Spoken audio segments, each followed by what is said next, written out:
Bazeski. And Kate Bazeski. Welcome to the JK Show. This is episode 6, and today we are talking about responsibility. Responsibility. Are you responsible for the things that you have in your life? Are you responsible for the good things? And are you responsible for the bad things? The sad things, the best things. That's right. Everything. So we have a question for you today. How can you be more responsible for the outcomes in your life? How can you do that? It's a belief system, really, because it comes down to whether you take ownership of it or whether you have excuses about what is going on in your life. So you could take on a belief system of things happen to me that are out of my control. You know, you can believe that. That's a belief system that you can have. And the problem with that is that you can fall into becoming a victim, because if you have this belief system, and with belief systems, it doesn't really matter if it's technically right or it's technically wrong, because every single person on this planet has a different belief system about everything. So it's not about being accurate or being right. It's about what is working for you, what is getting you a result in your life. So if you have a belief system that everything in the world is happening to you and you are a victim of that, then that is going to create a particular outcome. And you're right. Like whatever you believe is... You're correct, exactly. So if you believe that you're a victim, then you're correct, because life is going to present itself to you in that way, and you're going to respond in that way. So you really are going to become a victim. But if you have a different belief system, if you believe that you take ownership, if you believe that you are responsible for the outcomes, good and bad, in your life. So if something bad happens to you and you say, how can I find a way of owning this? Then your belief system is that you are responsible for that. So let's say you're in a relationship that breaks down. You know, you could take a stance of it's all my partner's fault, or you could take a stance of, and then you can become a victim of that, which you're right. Or you could say to yourself, like, how am I responsible for this? And okay, so maybe, you know, if you have like a partner that's done something really bad to you, you might think, how's that my fault? But the thing is it's not so much about the actions that they do, it's more about the actions that you do. So what are you doing, or the actions that you're not doing? What are the actions that you aren't doing that is making you responsible for being in that situation? Are you allowing people into your life that are low quality? Are you allowing people to take advantage of you? Are you allowing people to manipulate you, to abuse you?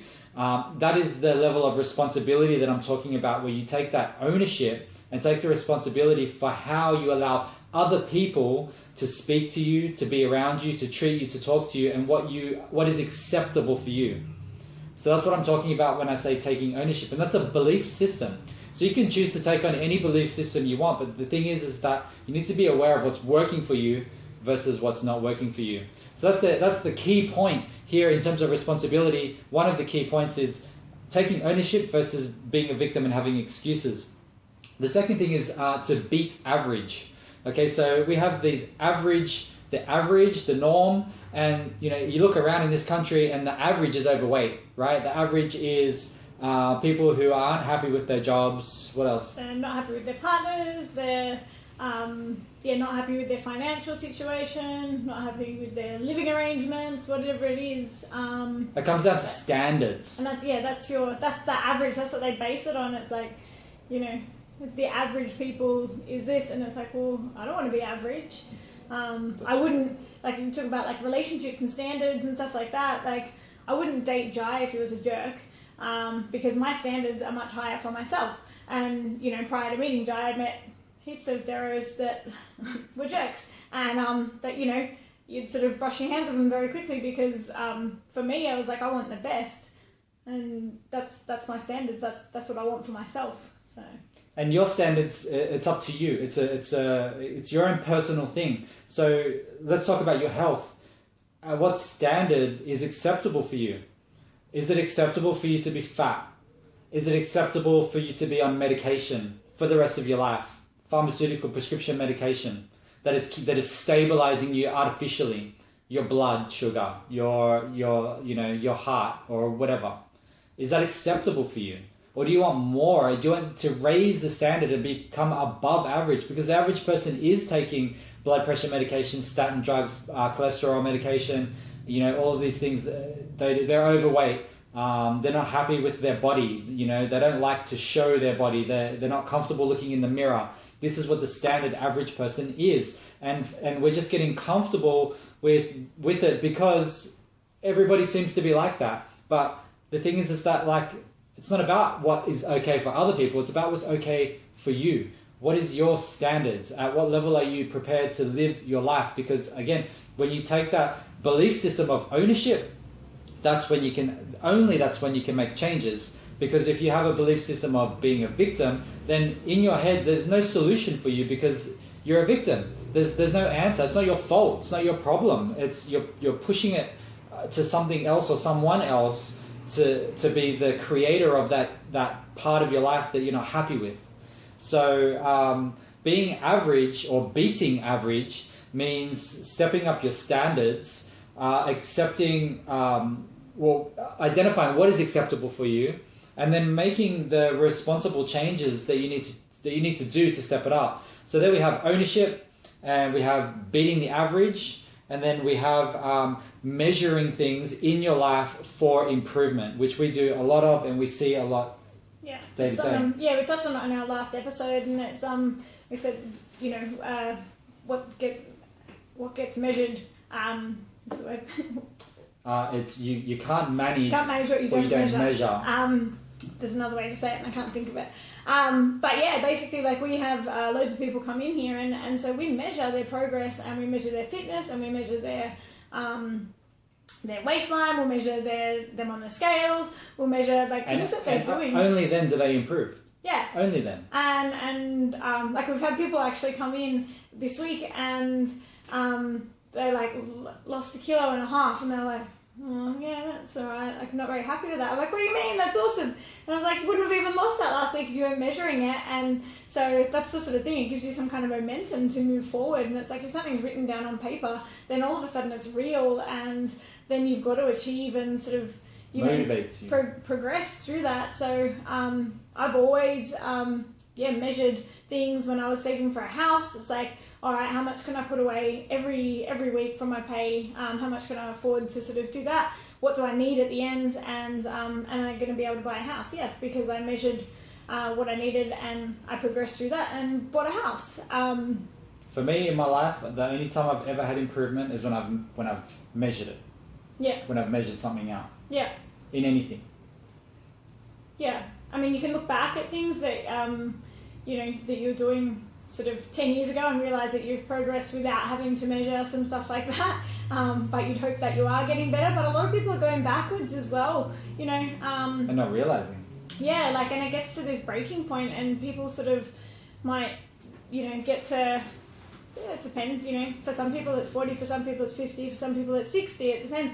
And all of a sudden have this breakdown because they're not where they wanted to be. They don't know how to get themselves out of the rut that they're in. It could be that you're in 40 grand debt. It could be that you're 40 kilos overweight. It could, whatever it is. But it's like, well, how did it get that far gone before you finally realise? And it's like, because you weren't taking responsibility, you weren't taking ownership, you weren't measuring it. You didn't measure it. That's right. And it just got out of hand, so... So here's the thing, you got to measure it. You got to measure it. You got to choose to beat average, to beat average, and to change your belief systems in your mind. And a final point here is that you can't fear change and being different. Like, if you're going to be above average, you're going to be different. You're going to be ridiculed. People are going to attack you because it's like tall poppy syndrome, right? Where, or crabs in a bucket. Like, there's a phenomenon called crabs, they call it the crabs in the bucket phenomenon, where if you get a bucket full of live crabs and you put these crabs in a bucket, like real crabs, and a crab starts to climb out and gets its claws onto the edge and starts to pull itself out, if that crab is about to get itself out, the other crabs pull it back in. And it's the crabs in the bucket phenomenon. So not only do you not want to be a crab in the bucket, you don't want to be the one at the bottom of the bucket pulling the other ones down, but you need to be aware that when you do step above average, when you do get ahead, that people are going to attempt to sabotage you. They're going to attempt to break you down emotionally. They're going to ridicule you. They're going to pull you down. Well, they'll think that it's come easy to you, or that you're an overnight success, or that that you just fell into that, or you were lucky or something like that. But anyone that is changing things significantly in their life, it's through a whole lot of work. And again, it's not just, it's just health and fitness related here. It's lifestyle. Like, we're constantly trying to build up people's lives. Like, you're in a crap relationship, change it. Like, if you hate your job, if you're coming home from your job crying, like, you're in the wrong job. Life's too short. It's wouldn't be happy every day. Somebody recently called my brother a hedonist, and it was, he was like, I'm a what? And they're like, somebody who just seeks pleasure and happiness and will only, do those things in his life that makes him happy. And it's like, well, is that so bad? And yeah, he makes his life easy and he loves it.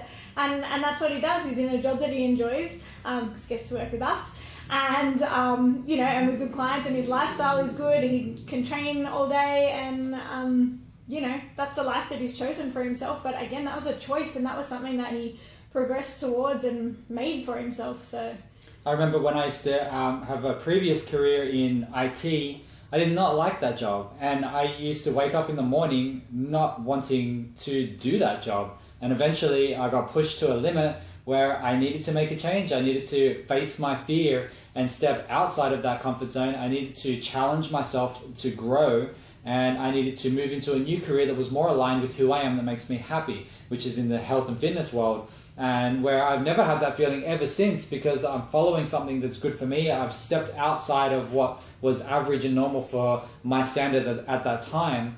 And I took a chance to be a hedonist, I suppose. Yeah, I remember a client saying to us once, she's like, you guys do a really, really good job. It must be hard to always put on the face of being happy and supportive for your clients. And it was something we didn't even really think about it. And it's like, well, we don't put on anything. It's how we feel about our work and our clientele and our lifestyle and everything. But I think, like, coming from a place for her, she was in a place that she wasn't particularly happy with, and so she's thinking, well, she's got to show up here and be happy because we're happy, but then she can go home and be sort of regress or whatever, but she's thinking, well, we've got to do this all day and somehow maintain this happy persona, but it just is how we are because we're living our passion. So are you responsible for the happiness in your life, for the level of happiness? If you were to rate yourself right now on a scale of 1 to 10 in terms of how your life is,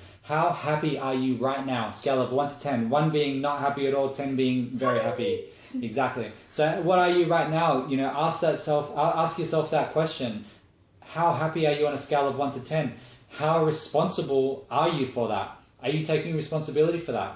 That's what we're talking about today. That's the key point today. So the question for you is, how can you be more responsible for the outcomes in your life? How can you own them? How can you beat average? What can you measure to improve?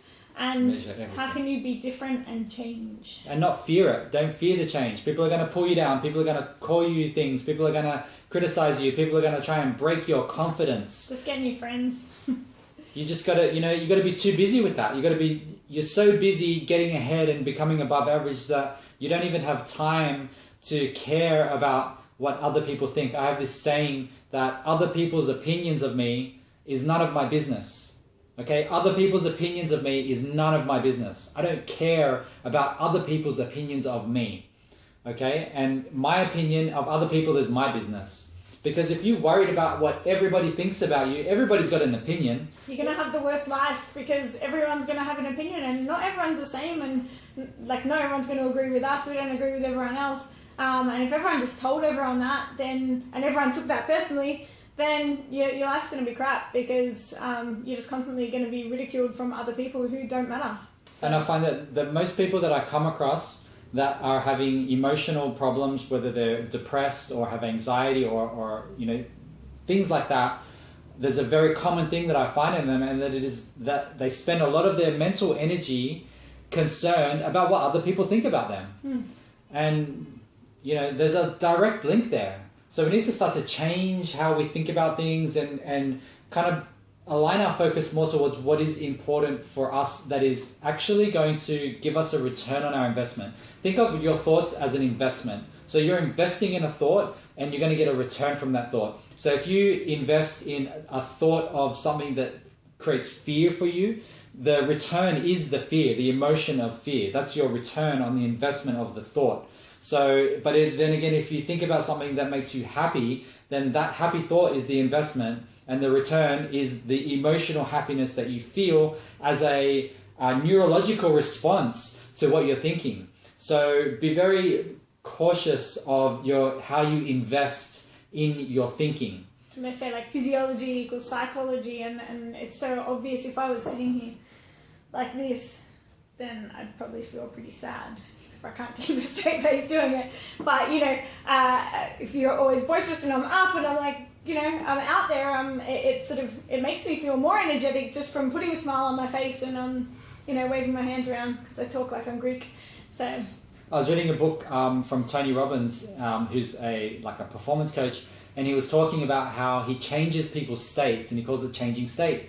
And he says that when somebody comes in for therapy and they sit down with him and they're in this negative, terrible state where he'll sit them down and he'll say, okay, tell me what the problem is. And then they'll just start to go into this state because their thoughts are actually manifesting the physiology and the emotions of what they're experiencing. So they start to well up and they're about to cry or break down or whatever. And so he changes their state by breaking that pattern in their brain. And he does crazy things, he'll get if there's a coffee mug on the bench, he'll grab it and he'll shatter it onto the ground, and he'll stand up and be really angry, and he'll say, I haven't started yet, or something like that.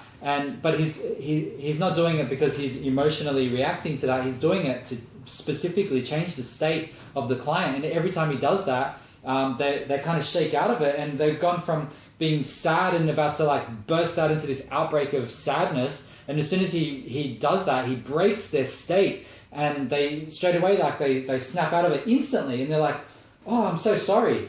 And then he's like, okay, cool. And then he sits down and then he continues. And he's said another thing that he did was there was a cup of water, and he just grabbed the cup and he just went bang. He just threw it in their face. He just put the whole cup of water in their face, and they got such a shock.